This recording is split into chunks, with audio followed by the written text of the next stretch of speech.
Hello YouTube, hello, and we're back again. And as you guys can see, I'm in a different place now, different background, but that doesn't matter.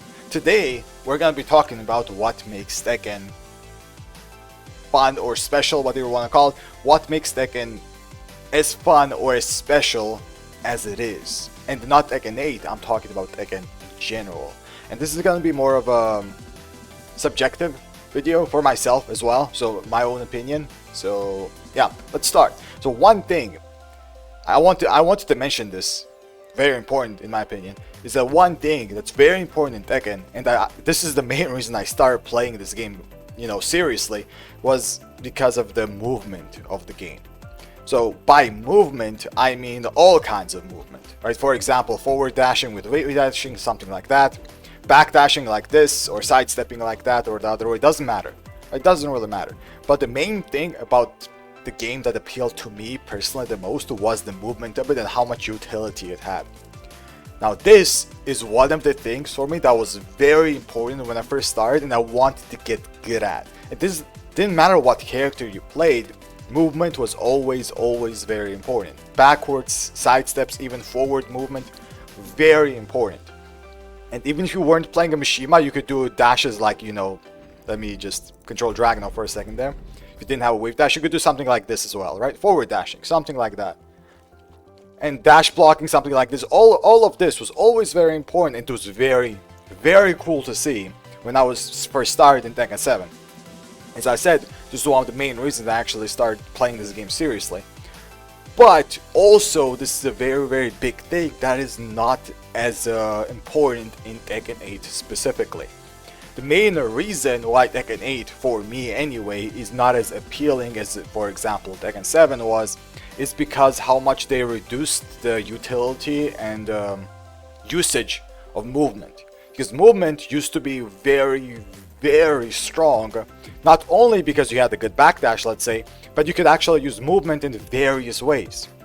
You could use it defensively, which is the obvious way to use it, but you could use it offensively very well as well.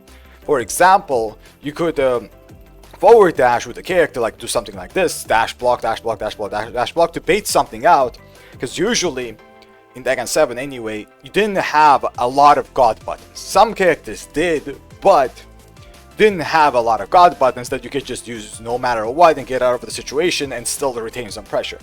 For example, example of that kind of button in Tekken 8 that everyone has is a heat burst.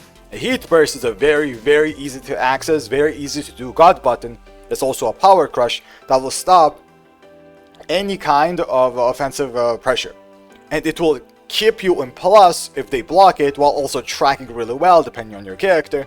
It's really good, and all you have to do is press this one button, which is 2+3, or heat burst button, right? And if your heat burst, let's say you're afraid of it being stepped, you can just sidestep and then heat burst, and now suddenly it's a tracking move, right? So it's super easy to do, to get out of pressure, and movement based pressure, although it still works.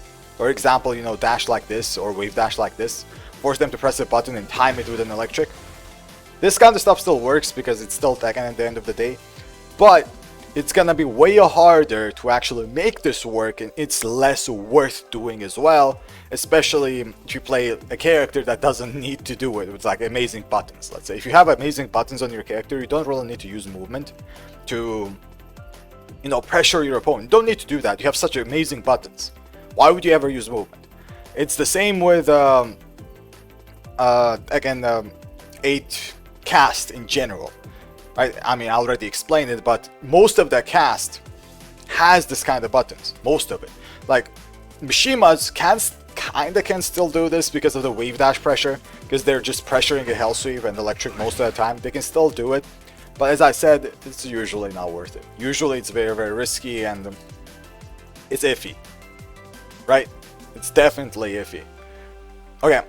And one more thing I wanted to mention about this is that this was very cool to watch.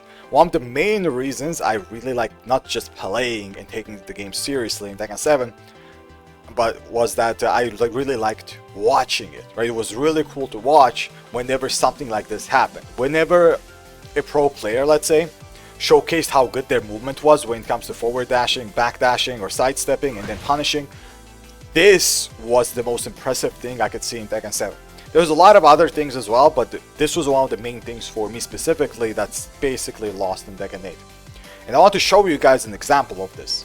Right, so let me just mute Tekken 8 for a second. Let's mute this, the music. And I want to show you guys one of the games in Tekken 7 that that happened, I think this was 7 years ago. It was a long time ago. So this was the Dragon of Mirror, which was JDCR versus Nobi. They're still playing. Legends, obviously. And this is a very, very good showcase that I'm going to show to you guys of offensive-based movement pressure that is just sick to watch. So let's just look at like first 10 or 20 seconds of this match. I'm not going to review it fully. Right? Round doesn't even have rage yet.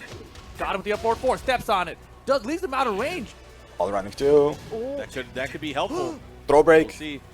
Oh my god, what the? Oh my god, look at this! What Look is at happening? People are jumping up and down in the crowd. The up forward 4 from JDCR, last pixel, and the low kick again. So that pressure, by the way, that you just saw, Nobi wasn't doing anything special. You were like, okay, there's nothing really happening on the screen.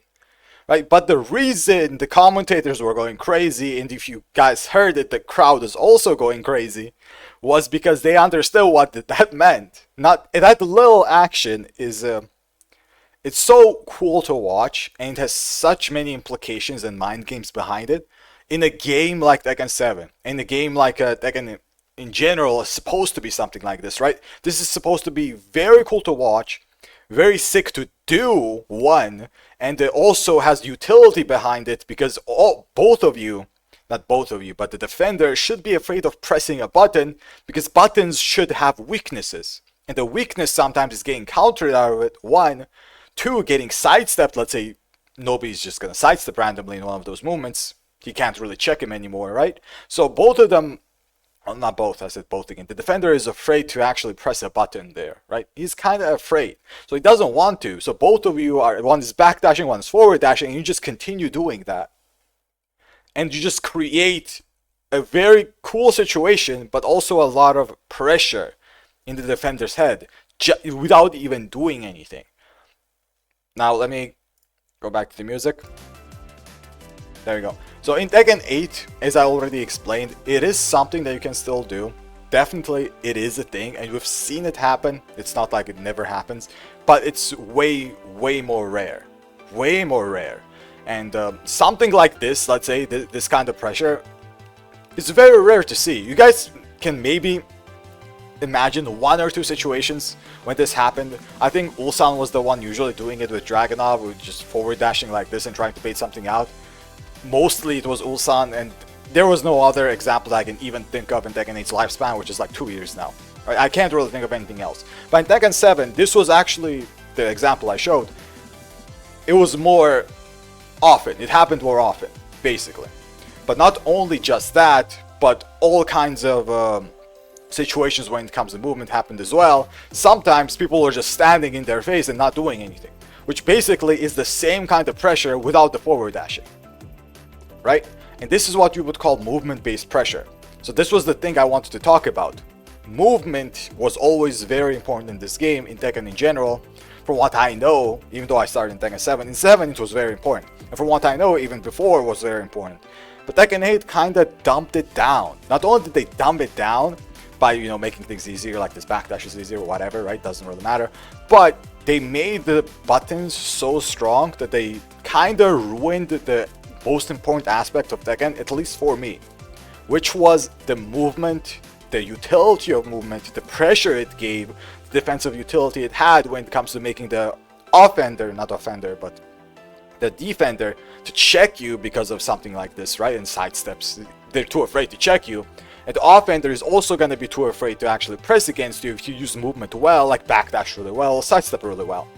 But right now, buttons are so strong that you don't usually have to worry about your opponent moving.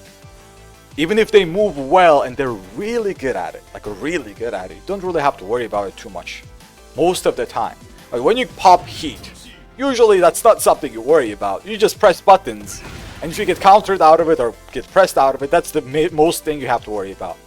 Or you also worry about spending it without, you know, getting out of it too early, let's say. Like, the priorities of the game kind of changed. At least to me, it kind of changed.